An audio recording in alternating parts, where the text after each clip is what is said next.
Çdo mëngjes në ditët e punës, për Taran Shabani nga Shutori Zari, fillon si për çdo shkopjan tjetër që ka punë. Del nga shtëpia në një kohë të caktuar për të shkuar në punë në kohë. Ai dhe disa kolegë të tij janë grumbullues të mbetjeve jo të rrezikshëm për reciklim, por jo siç është mësuar të shoh opinioni. Në vend që të kërkojnë letër dhe plastik në kontenjer me automjet të improvizuar dhe pa mbrojtje, Taran dhe kolegët e tij kanë në dispozicion automjetet elektrike ekologjike. Ata parkojnë në një hapësirë të përshtatshme, ku çdo mëngjes kontrollojnë fillimisht a janë në rregull dhe më pas shkojnë në teren, në vendet të paracaktuara. Unë kam pusitin e znat, imam pogonin broj zradi, postavamo me kanti. Pa najma u kude është 3 zradi, pogonin objekti, po na tam može povish. Avantazhi i dytë për Taranin ndaj mbledhësve jo formal është se ai nuk mbledh plastik dhe letër nga rruga.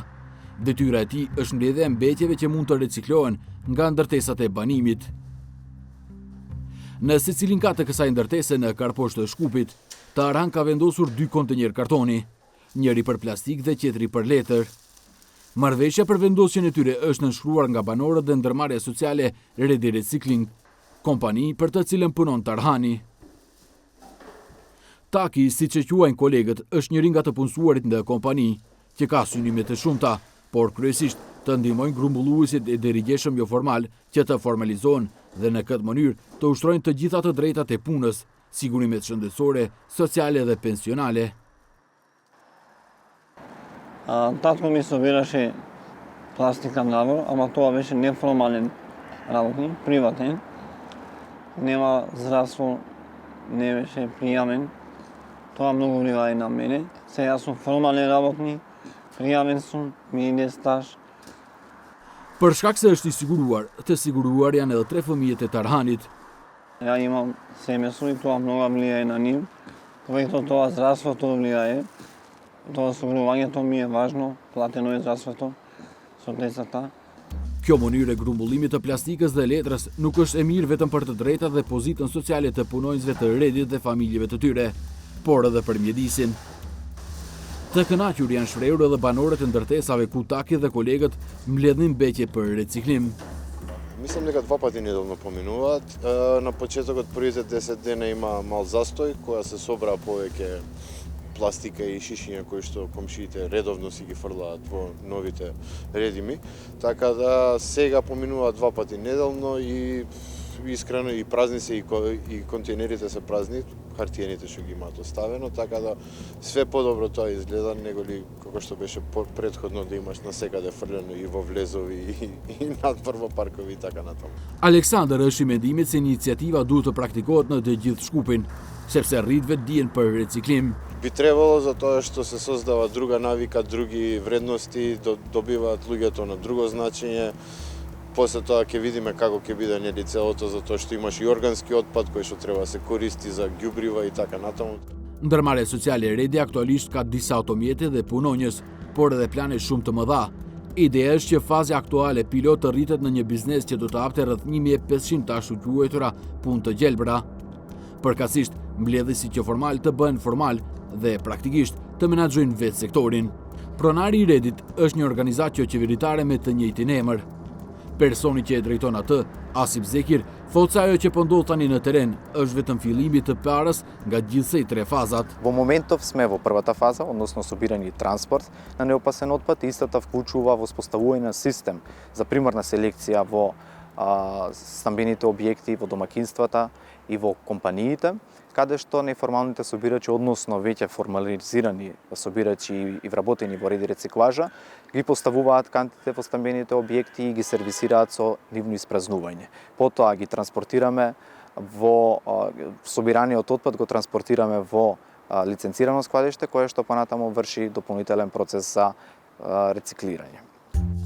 Faza e dytë duhet të jetë hapja dhe menaxhimi i një qendre për trajtimin dhe klasifikimin e mbetjeve, me çka mbledhësit do të realizonin të ardhura nga tregtimi i mbetjeve. Faza e tretë, tani për tani një fazë e largët, është fillimi i reciklimit të mbetjeve. Por që gjithë ideja të funksionojë në teren, Asip Zekir thotë se është e nevojshme ndryshimi i legjislacionit me të cilin ndërmarrja sociale do të merrni një stimul të caktuar nga shteti. Реално првата драфт верзија која што беше прикажана за Законот за социјални претпријатија веќе е започната од 2015 година, меѓутоа за жал се уште не е усвоена и токму поради тоа нас ни представува една пречка за да може да действуваме како социјално претпријатие. Често пати имаме неколку проблеми, да речам, предизвици пред потенцијалните инвеститори или донатори, затоа што не можеме да докажеме дека нашето действување е всушност наклонето кон социјално претпријатие.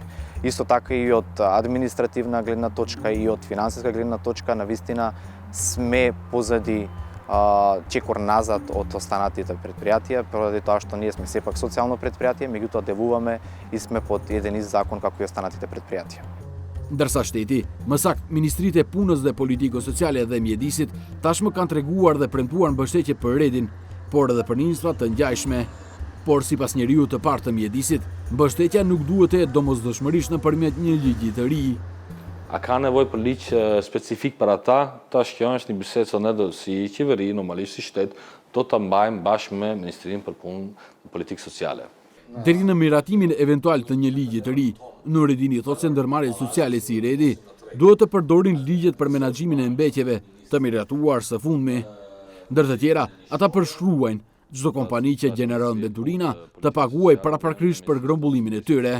Ne i kemi kaluar ligjet për menaxhimin e veturinave, ku këtu kemi një ligj tjetër nga paketi 6 ligjeve, është një nga ata është për zgjerimin e përgjegjësisë të prodhuesve. Më thënë, ata kanë një përgjegjësi të re, kanë një përgjegjësi për të ngumbullimin e veturimeve të cilët ato i vendosin në treg. Bashkë me ato skema që janë jo profite, do të angazhohem me këta organizata, të bashkëpunojmë me ata për të ngumbullimin e veturimeve të selektuara. Nga Ministria e Punës dhe Politikës Sociale nga ana tjetër ishin më të drejtë për drejtë.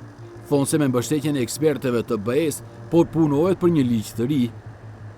Со воспоставување соодветна правна рамка треба да се уредат суштинските карактеристики на социјалните претпријатија, како што се дефиницијата за социјално претпријатие, критериумите за стекнување статус на социјално претпријатие, нивната регистрација и даночниот третман, финансиска поддршка, градење на капацитети, воспоставување на локални партнерства неопходни за водење на социјалните претпријатија, дефинирање на инклузивната улога на социјалните претпријатија и креирањето работни места за ранливите групи граѓани во локалната заедница. Në pyetjen se kur do të miratohet një ligj i tillë, nga Ministria e Punës dhe Politikës Sociale thonë vitin e ardhshëm. Sa më shpejt, aq më mirë, do të thoshin nga Redi. Për shkak se ndërmarrjet sociale jo vetëm që duhet të mbrojnë të drejtat e punës të marginalizuarve, por edhe t'i kthejnë fëmijët në shkollë, të përmirësojnë kujdesin shëndetësor të shumë familjeve dhe jo më pak e rëndësishme, të përmirësojnë mjedisin.